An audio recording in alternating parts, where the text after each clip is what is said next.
Wait, what do you mean the house isn't mine anymore? My voice cracked, my chest tightening as the words tumbled out of my mother's mouth like broken glass. We're doing what's best for the family, Lily, she said, her tone calm, almost rehearsed. She wouldn't meet my eyes, busying herself with rearranging the flowers on the kitchen counter. Flowers I'd bought for the party. The family. I laughed bitterly, shaking my head. You mean Daniel? You're giving my house to Daniel. Now don't make this a scene, my stepfather Greg chimed in. His voice coated in that condescending patience he'd always used when he wanted to shut me up. Your brother needs this house more than you do. He's starting a family, for God's sake. You're fine on your own. I stared at them, my pulse hammering in my ears. This was supposed to be a celebration. My housewarming party. The little cottage on Sycamore Lane that I'd scrimped and saved for over 8 years gone. Just like that. You can't do this, I said, barely above a whisper. My gaze flicked to Daniel, who leaned casually against the wall, arms crossed, looking smug. He didn't even try to hide it. Actually, Greg cut in. We already did. The transfer was finalized yesterday. It's all legal, Lily. You can't undo it. The words hit me like a punch to the gut. I gripped the back of a chair to steady myself, my legs threatening to give out beneath me. I paid for this house. I hissed, tears stinging my eyes. Every penny. Every hour of overtime. Every late-night shift. While Daniel. He doesn't even work full-time. Daniel shrugged, a smirk playing at the corners of his mouth. I told them I'd take care of the place. You can't even keep a houseplant alive, Lil. What makes you think you'd manage this? The room spun as I stared at my family, who had just stolen my home right out from under me. My mother finally looked up, her expression a strange mix of guilt and resolve. Sweetheart, she said softly as if trying to soothe me, you'll understand one day. Daniel's our only son. He has so much responsibility ahead of him. You're strong enough to start over. My voice broke as I whispered. You knew how much this house meant to me. We did what we had to, Greg replied, his tone final, his eyes daring me to argue. I turned to leave, the sound of laughter from the party spilling into the kitchen like a cruel reminder of what this night was supposed to be. My heart felt like it was splitting in two, but I didn't want to give them the satisfaction of seeing me cry. Behind me, Daniel muttered to Greg, She'll get over it. She always does. And that was the moment I knew, I couldn't let them do this. Not again. I sat in my car, gripping the steering wheel so hard my knuckles turned white. My throat felt tight, and I struggled to breathe as the weight of everything came crashing down. The house, my house, was gone. And for what? To keep Daniel comfortable. A bitter laugh escaped my lips, but it sounded more like a sob. I hit the steering wheel with the heel of my hand, the sound echoing in the small car. They took everything, I whispered to no one. My voice cracked and the tears I'd been holding back spilled over, streaming hot down my cheeks. Everything. And they don't even care. Memories came rushing back, one after the other, relentless in their sharpness. Lily, you're so responsible, Mom had said when I offered to help pay their electric bill. I'd been 19, fresh out of high school, working double shifts at the diner while trying to scrape together money for college. We're lucky to have you. But luck had nothing to do with it. I was just the one they could count on to fix their messes. I pressed my forehead against the steering wheel, closing my eyes as another memory surged forward. Lily, you're so good at saving money, Mom had told me 3 years ago after Greg lost his job again. We're just asking for a little help with the mortgage this month. Just until we get back on our feet. Of course, I'd said back then, swallowing my frustration and telling myself it was temporary. Anything you need, Mom. And now this. I paid for that house, I said aloud, my voice rising. It was supposed to be mine. The words felt small, useless in the face of what had just happened. I wiped my face with the back of my hand, but the tears kept coming. The betrayal stung, but it was the years of neglect and favoritism that left me hollow inside. Daniel had always been the golden boy. I remembered when he wrecked his first car.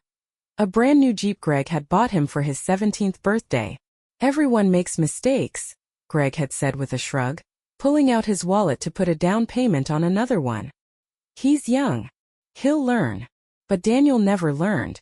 Why would he when the world, or rather our family, always cushioned his fall? And me? When I got into my dream college, I couldn't even celebrate. How are you going to pay for it, Lily? Mom had asked, her arms crossed. We can't help you, you know that. I worked 2 jobs, barely sleeping just to afford tuition. And when I graduated with honors, they hadn't even come to the ceremony. Daniel had a thing, Mom had said when I called, disappointed but not surprised. You understand, don't you? I did. I always understood. But not anymore. I grabbed my phone and stared at it, my fingers trembling. For the first time in my life, I wanted to call someone, not to help them but to vent. To cry. To let it all out. I dialed Jess, my best friend, the one person who knew everything about my family. She picked up on the second ring. Hey Lily. How's the housewarming party? Her cheerful voice made me break all over again. It's gone, I choked out, my voice cracking under the weight of the words. Gone? What do you mean? She asked, her tone shifting to concern. I took a shaky breath. They gave it to Daniel. The house. My house. What? She nearly shouted. Lily, that's insane. They can't do that. You paid for it. They already did. I whispered, my voice hollow. The papers are signed. It's legal. Greg made sure of it. Lily, Jess said softly, but there was anger bubbling just beneath her words. You've done everything for them. You've sacrificed so much. How could they? She cut herself off, letting out a frustrated sigh. No, I know exactly how.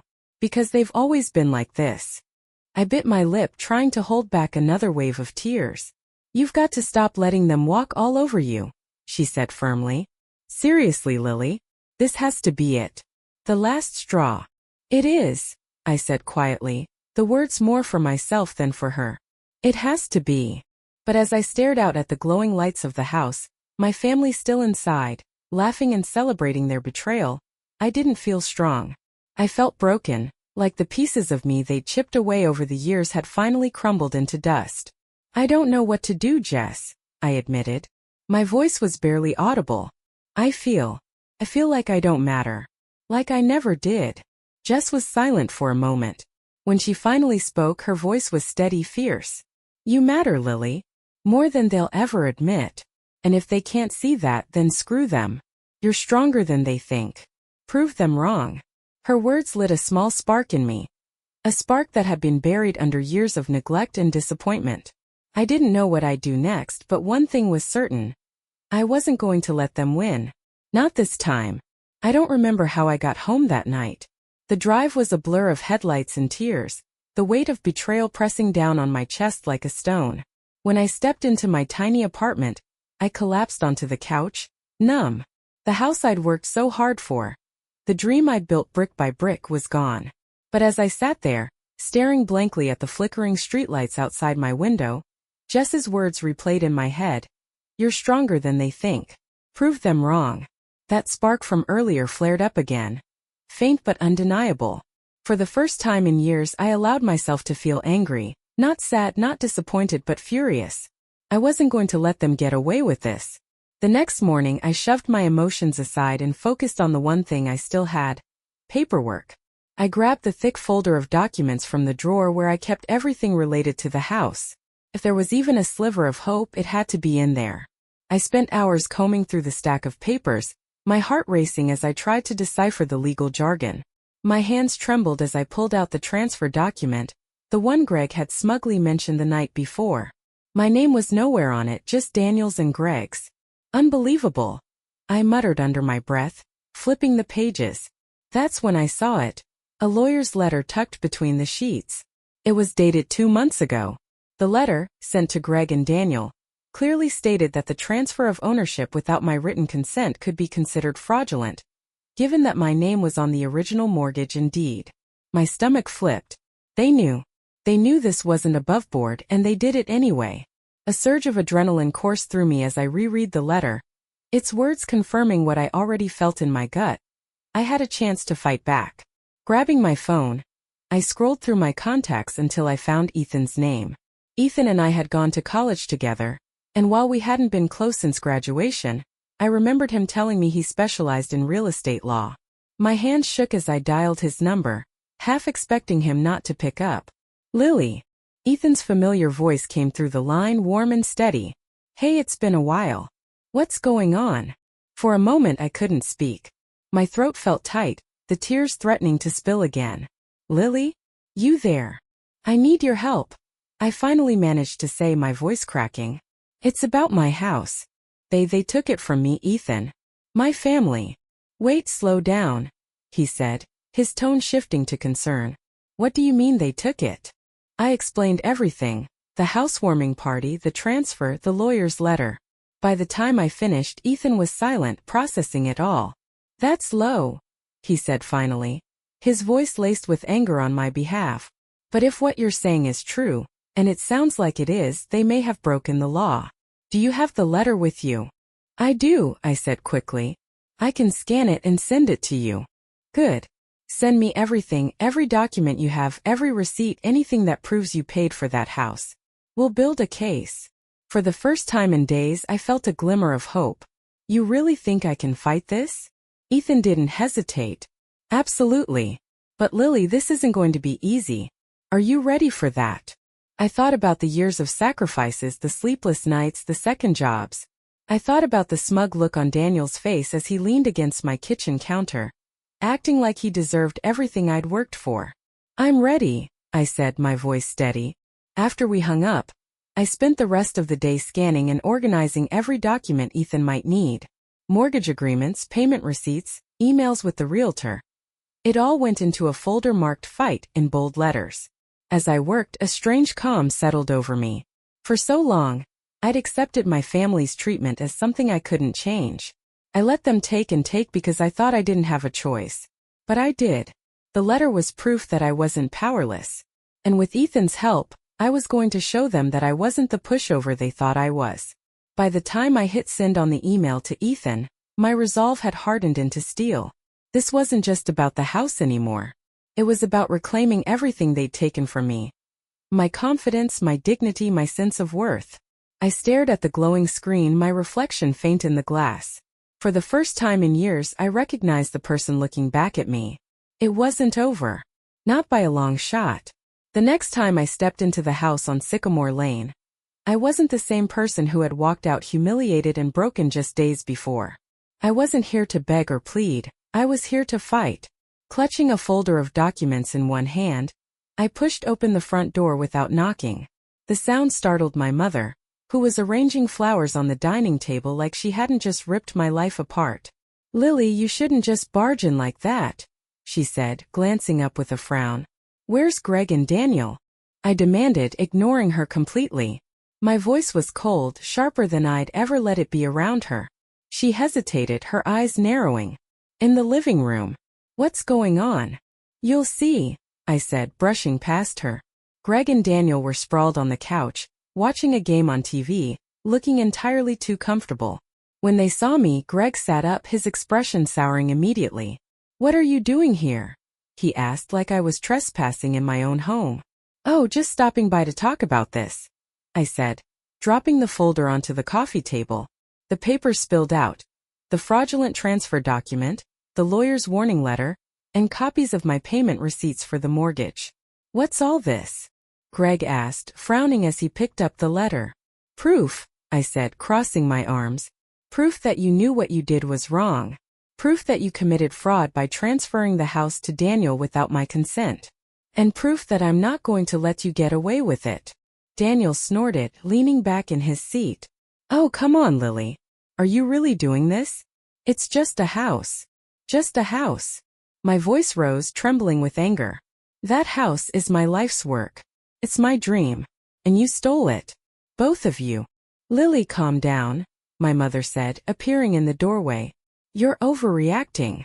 I whirled on her, my eyes blazing. Don't you dare tell me I'm overreacting. You stood by and let this happen. You knew this house was mine and you didn't care. None of you cared. Greg stood up, trying to take control of the situation. Look, Lily, I know you're upset, but there's nothing you can do. The papers are signed and everything's legal. I let out a cold laugh. That's where you're wrong. Ethan, my lawyer, filed an emergency injunction this morning, and the district attorney is reviewing your little stunt for criminal charges. Greg froze, his face going pale. What the hell are you talking about? Daniel said, his smug expression faltering. You think this is just about me being angry? I said, my voice steady now, every word laced with steel. You broke the law. Fraudulent property transfer, falsifying documents, ignoring legal warnings.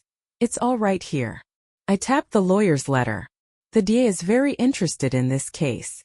My mother's face turned ashen. Lily, please, you don't have to involve the police. We're family. Family? I snapped, rounding on her. You didn't think about family when you stole my house. You didn't think about family when you handed everything to Daniel while leaving me with nothing. So don't you dare play the family card now. Okay, Greg said, raising his hands like he could defuse the situation. Let's not make this bigger than it needs to be. We can work something out. There's nothing to work out, I said firmly. The house is mine. Period. Either you fix this or the court will. Daniel stood up, his face red with anger. You're really gonna ruin everything for me over a stupid piece of paper? It's not just a piece of paper, Daniel. I shouted. It's my life, my hard work, my future. And I'm not letting you take it from me. For the first time I saw something shift in his expression, panic. You can't do this, he said, his voice cracking. You don't even know if you'll win in court. I stepped closer, meeting his gaze head-on. Then why do you look so scared? The room went silent, the weight of my words settling over them like a storm cloud. My mother finally spoke, her voice soft and pleading. Lily, honey, we didn't mean to hurt you. We just thought. No, I interrupted. You didn't think about me at all. And I'm done letting you treat me like I don't matter. I picked up the folder, my hands steady now, and looked at each of them in turn. You have two choices, I said. Either you sign the house back to me, or you explain yourselves to a judge. But one way or another, I'm getting back what's mine. Without waiting for a response, I turned and walked out, slamming the door behind me. As I stood on the porch, the cool air hitting my face, I felt something I hadn't felt in years: power. For the first time, I wasn't just reacting to their betrayal. I was taking control. This wasn't over. But it was the beginning of the end for them. The call came late in the afternoon, just as I was finishing a cup of coffee at my small kitchen table. Ethan's name lit up my phone, and my heart leapt into my throat. Ethan. I answered, my voice tight with anticipation. It's done, he said simply, his tone carrying a mixture of relief and satisfaction. Done. I repeated, barely daring to hope. They've agreed to everything, he said. The house is officially back in your name. The court order was signed this morning. I felt the air leave my lungs in a rush, as if I'd been holding my breath for days. Oh my God, I whispered, gripping the edge of the table to steady myself. And there's more, Ethan continued. We pushed for damages and legal fees and they folded. You're getting a settlement. It's not massive, but it's enough to cover your legal costs and put a little extra in your pocket. For a moment I couldn't speak. The weight of everything, the betrayal, the fight, the sleepless nights, seemed to lift all at once. Thank you, Ethan. I finally managed, my voice thick with emotion. I don't even know how to thank you. You already did, he said, his tone warm. By standing up for yourself. You deserve this, Lily. Every bit of it. After we hung up, I sat there for a long time, staring at the papers Ethan had emailed me. The official proof that the house was mine again. My house. And yet, as I looked at the familiar address printed on the documents, I didn't feel the sense of triumph I'd expected. Instead, I felt tired. The house had been my dream, but now it felt tainted, like a monument to everything I'd endured. Every room would remind me of their betrayal, of the years I'd spent bending over backward for people who never appreciated me. I realized I didn't want to live there anymore. The decision came quietly, like the final piece of a puzzle clicking into place. I wasn't going to let the house, or my family, define me. The next day I called a realtor. Selling the house was easier than I thought. The market was hot, and buyers were eager to snap up a cozy cottage in such a desirable neighborhood. Within 2 weeks I had multiple offers, and by the end of the month the deal was done. When the sale closed, I stood outside the house one last time, the keys cold in my palm. It looked the same as it had the day I bought it, quaint, charming, full of promise. But now it felt like a chapter one was ready to close. As I handed the keys to the new owner, a young couple with excited smiles and big plans. I felt something I hadn't felt in years: freedom. The settlement money and the proceeds from the sale gave me a cushion I'd never had before. I didn't splurge or make any grand gestures. Instead, I opened a new savings account and tucked most of it away. But I did allow myself one indulgence: a week-long solo trip to the mountains, far away from the noise and chaos of my old life. One evening, as I watched the sun dip below the jagged peaks, painting the sky in hues of orange and gold, I felt a deep sense of peace settle over me. I thought of my mother, Greg, and Daniel, who had all gone suspiciously quiet after the court ruling. There had been no apologies, no attempts to make amends. But I didn't need their words anymore. They had expected me to crumble. Instead, I had risen. The house wasn't my dream anymore. I was my dream, building a life where I didn't have to beg for love or validation. A life where I could finally put myself first. As the sun disappeared behind the mountains, I smiled to myself, feeling lighter than I had in years. They thought they'd taken everything from me. But what they didn't know was that they'd given me something far more valuable: the strength to let go. The first time I stepped onto the overgrown property, I knew this was it. The cottage sat at the edge of a quiet lake, its weathered stone exterior wrapped in ivy. The yard was wild and untamed, dotted with towering oaks and patches of wildflowers that had somehow survived the neglect. It wasn't perfect, far from it. The shutters hung crooked, the roof needed repairs, and the garden looked more like a jungle. But as I stood there, breathing in the crisp air and listening to the soft rustle of leaves, I realized that was exactly what I wanted. A project that was entirely mine, untouched by anyone else. "This is going to be beautiful," I whispered to myself, my voice filled with a kind of hope I hadn't felt in years. With the money from the house sale, I made an offer that afternoon. 2 weeks later, the cottage was mine. Rebuilding my life started slowly, but that was exactly what I needed. Each day brought small victories: clearing out the weeds in the garden, painting the shutters a cheerful yellow, fixing the creaky front door. It wasn't just about transforming the house, it was about transforming me. The garden became my sanctuary. I spent hours digging in the soil, planting flowers and vegetables, losing myself in the rhythm of nature. I'd never had time for hobbies before. But now I realized how much I loved working with my hands, watching things grow. There was something deeply satisfying about nurturing life, something that reminded me of my own journey. One morning, as I planted a row of lavender along the fence, a neighbor strolled by with a basket of fresh apples. Her name was Margaret, and she lived just down the road. "I thought I'd stop by and welcome you to the neighborhood," she said, her smile warm and genuine. We ended up talking for an hour, sitting on the porch and sharing stories. She introduced me to her friends, a tight-knit group of women who met weekly for book clubs, potlucks, and gardening tips. Slowly but surely, they became my community, the family I'd never truly had. For the first time, I didn't feel alone. As the cottage blossomed, so did my career. The sense of confidence I'd gained from standing up to my family spilled over into my work. I began speaking up more in meetings, sharing ideas that had been bubbling under the surface for years. My boss noticed. "Lily, your leadership on the Peterson account was exceptional," he said one day after a presentation.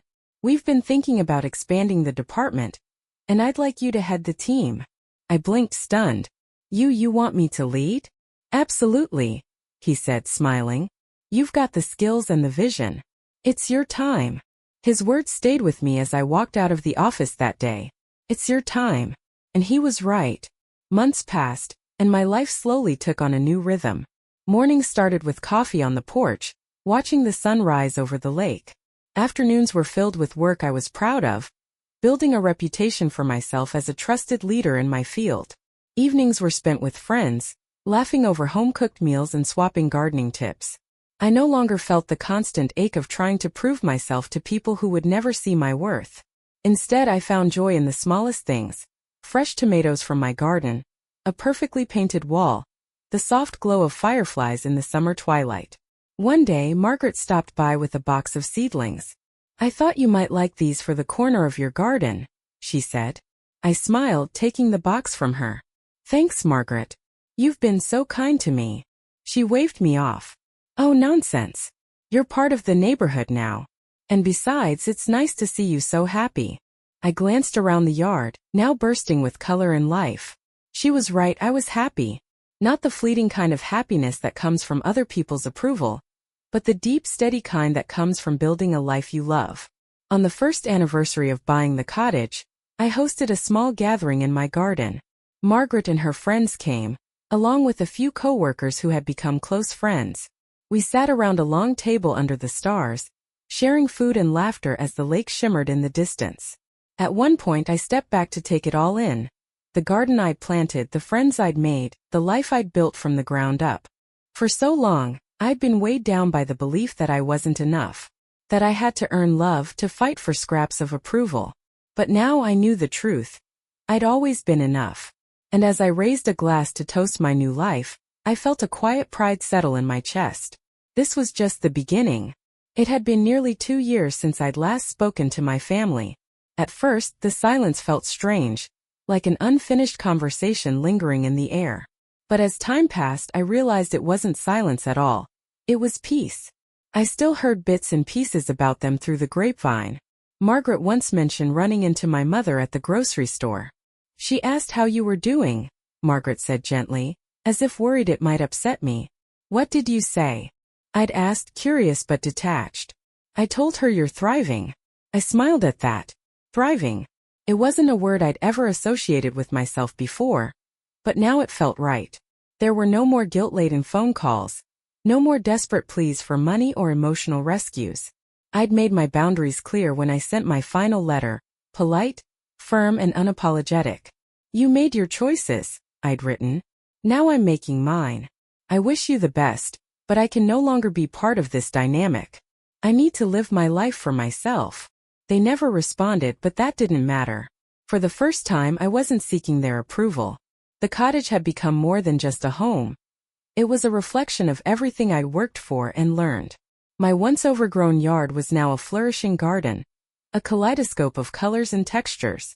Roses climbed trellises along the fence, daisies danced in the breeze, and rows of fresh herbs and vegetables filled raised beds.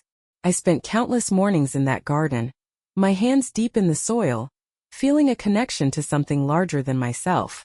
Each plant, each flower, felt like a testament to the power of growth. One afternoon, as I pruned the lavender bushes along the path, Margaret stopped by with a basket of freshly baked bread. You've turned this place into something truly special, she said, looking around in awe. Thanks, I said, brushing dirt from my hands. It's been a lot of work, but... I trailed off, taking in the garden's quiet beauty. It's worth it. Margaret nodded. It suits you, Lily. You're grounded here. Rooted. I smiled at the word. Rooted. That's exactly how I felt. My professional life was thriving as well. Leading the new team at work had been daunting at first, but as the months passed, I found my stride. My ideas were respected, my contributions valued. For the first time in my career, I felt seen and heard. At our annual company meeting, my boss surprised me with an award for outstanding leadership. As I walked onto the stage to accept it, I thought of all the years I'd spent shrinking myself, doubting my worth. Not anymore. One evening, as the sun dipped low over the lake, I sat on the porch with a cup of tea, watching fireflies blink to life in the gathering dusk. The soft hum of crickets filled the air, and a gentle breeze rustled the trees. I thought about my family, not with anger or sadness, but with a kind of detached understanding. They had their own struggles, their own reasons for the choices they made. But those reasons didn't excuse the way they treated me. I'd spent so much of my life chasing their love, trying to prove I was enough. And when they took my house, I thought they'd taken everything. But they hadn't. Losing the house forced me to find something far more important, myself.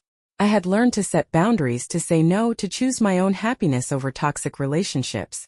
I had learned that love, true love, doesn't come with conditions or strings attached. And most importantly, I had learned that I didn't need anyone's approval to live a life I was proud of. The stars began to appear, their reflections dancing on the lake's surface. I took a deep breath, letting the peace of the moment wash over me. I wasn't just surviving anymore. I was thriving. The garden, the lake, the cottage, all of it was a reminder of how far I'd come. Growth isn't always easy and it's rarely pretty, but it's worth every bit of effort. As I sipped my tea, a smile spread across my face. This was my life. Messy, beautiful, and completely my own. and for the first time that was more than enough.